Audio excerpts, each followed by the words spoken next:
One day you might ask simple questions like, how is it Putin, with total air supremacy, that's not superiority, that's total air supremacy, and laser-guided bombs and hypersonic missiles, cannot defeat local Sunni militias armed with AKs and Toyota four-wheel drives? Are you capable of asking that question? This war was meant to be over 18 months ago. It's still going. Putin is not meant to end the Syrian war. He is meant to keep it ticking along in low-intensity warfare style, keeping everyone busy. Let Adam Curtis explain in his brilliant documentary Hypernormalization. Here, just 5 minutes worth. This should explain a lot to you.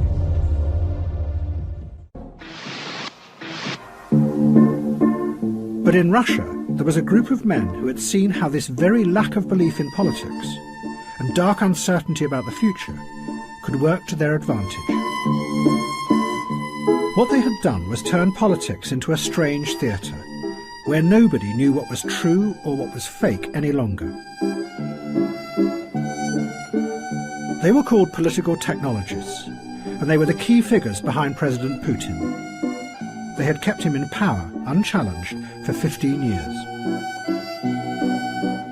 Some of them had been dissidents back in the 1970s.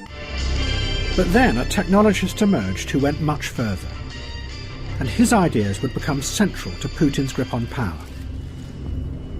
He was called Vladislav Surkov. Surkov came originally from the theatre world, and those who have studied his career say that what he did was take avant-garde ideas from the theatre and bring them into the heart of politics. Surkov's aim was not just to manipulate people, but to go deeper and play with and undermine their very perception of the world, so they are never sure what is really happening.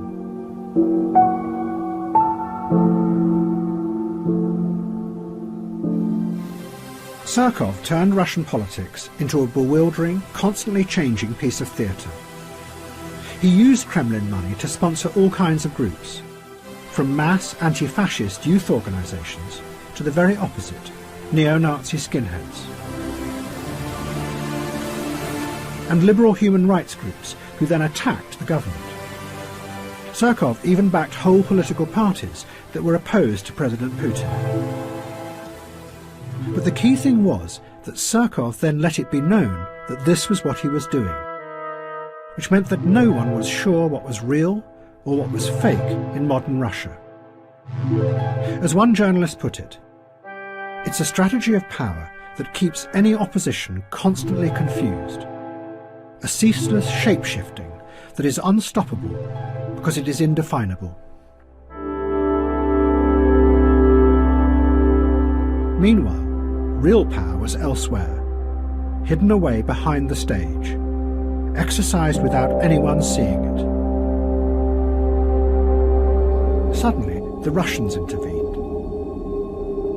President Putin sent hundreds of planes and combat troops to support Assad.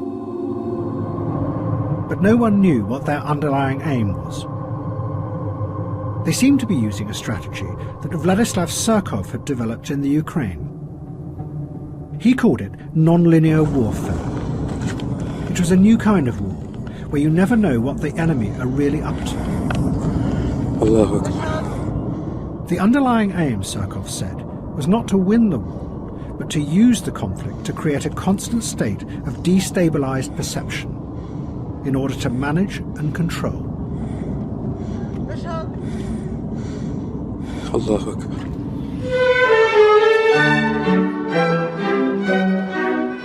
In March 2016, the Russians suddenly announced with a great fanfare that they were leaving Syria.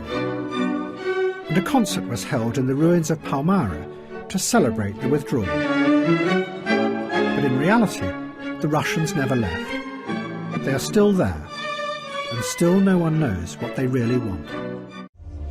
Now, after all that, I guess you're starting to understand why you're confused. Well, you're meant to be confused. If you have two brain cells, work out the obvious, as Cambridge Analytica talking points are planted amongst the alt and mainstream media outlets, and they sing like the Vienna Boys Choir in perfect pitch and harmony. Russia, China, Iran are good. America, Israel and Saudi bad. One belt, one road, 750 billion in investment, and all the high tech is being provided by Israel, stolen out of the United States. The BRICS, lauded by the alt media, is also led by Israel. Fancy that.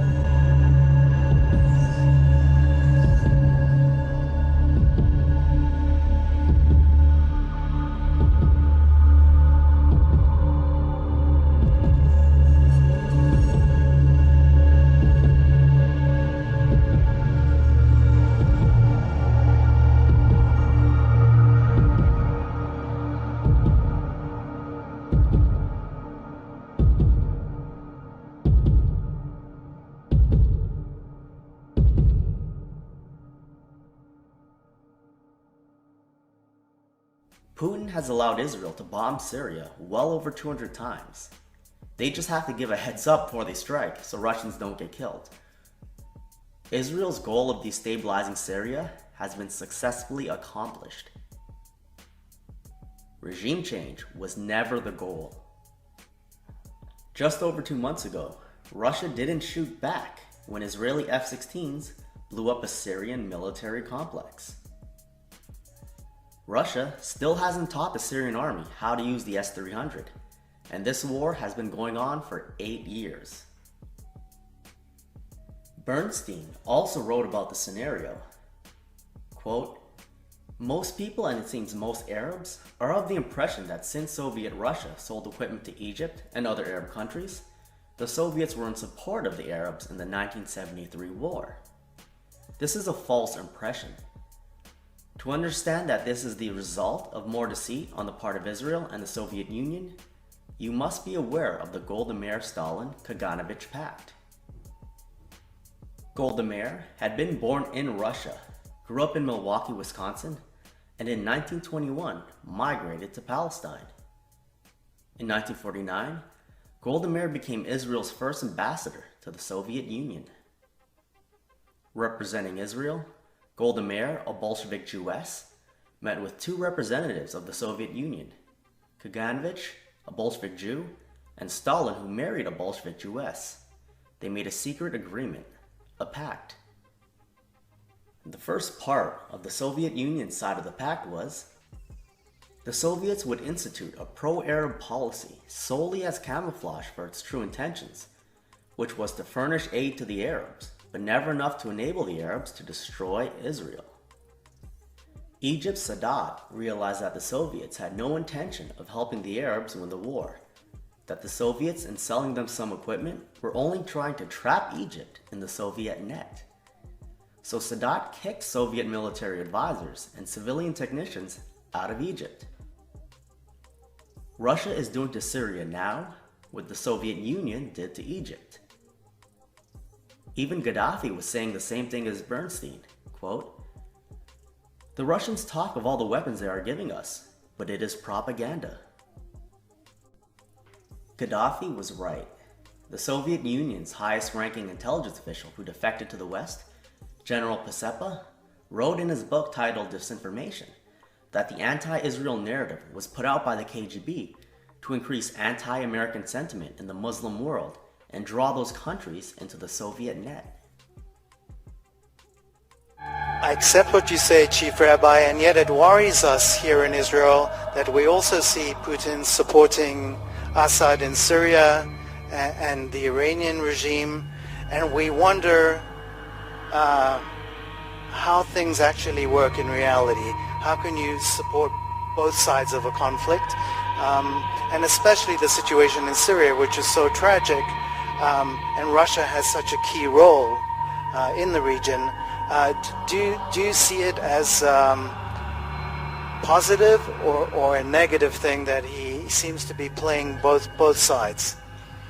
So I'm not so well versed in everything that's going on in Syria. I know a few things that I can mention here.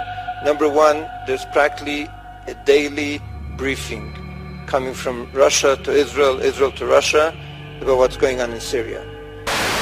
But I do feel that he has Israel interests when he decides how to deal with Syria. And we discuss this very, very often. But he believes that he has the possibility, and because of his position, he has to keep a balance. And he tries to keep the balance. At the same time, he has said very, very often that he's not going to do anything to harm the security of the Jewish people and of Israelis.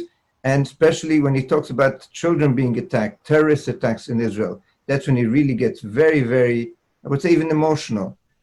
And one of the latest meetings that we had, he told me, I'll quote him, he said, tell me, isn't it a miracle that the Russian army, Russian soldiers, the elite soldiers, are watching the borders between Syria and the Golan? He says, we are there making sure that Israel should be safe. Tell me, can you believe 50 years ago, a Russian leader telling the rabbi that that's what we are busy doing, watching the security of Israel?